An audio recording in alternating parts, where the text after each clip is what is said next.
नमस्कार मित्रों, आज बहुत दिनों के बाद हम जा रहे हैं नागार्जुन की तरफ। नागार्जुन की तरफ जाने से पहले हम लोग उनके व्यक्तित्व एवं कृतित्व के बारे में समझ लेते हैं। आरंभ करते हैं। जनवादी काव्यधारा के प्रतिनिधि कवि नागार्जुन का जो व्यक्तित्व एवं कृतित्व है वो हिंदी साहित्य जगत में अनेक दृष्टियों से महत्वपूर्ण है। सामाजिक यथार्थ के सशक्त प्रवक्ता के रूप में उन्होंने युग प्रवर्तक दायित्व का निर्वाह किया।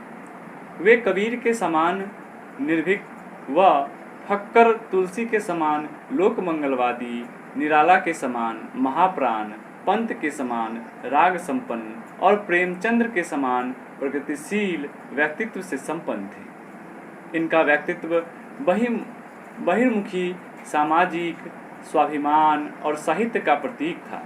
जीवन के विभिन्न पक्षों की जितनी गहन अनुभूति व बहुआयामी अभिव्यक्ति नागार्जुन की रचनाओं में है वह दोनों ही प्रामाणिक एवं विशिष्ट है। वह समकालीन जीवनानुभव की दृष्टि से अत्यंत उपयोगी है। उनका व्यक्तित्व एवं कृतित्व दोनों ही प्रामाणिक एवं विशिष्ट है। अभावग्रस्त बचपन, यायावर वृत्ति, बौद्ध धर्म की दीक्षा, किसान आंदोलन का नेतृत्व, जेल यात्रा, कम्युनिस्ट पार्टी की सदस्यता, निर्भीक भाव से साहित्य सृजन नागार्जुन की जीवन यात्रा जो कि 1911 से लेके 1998 के उल्लेखनीय प्रसंग है।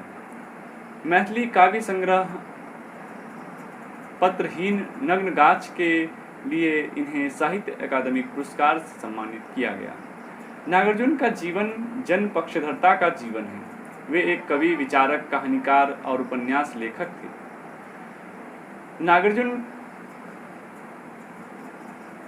नागार्जुन का रचना जगत व्यापक और बहुआयामी है।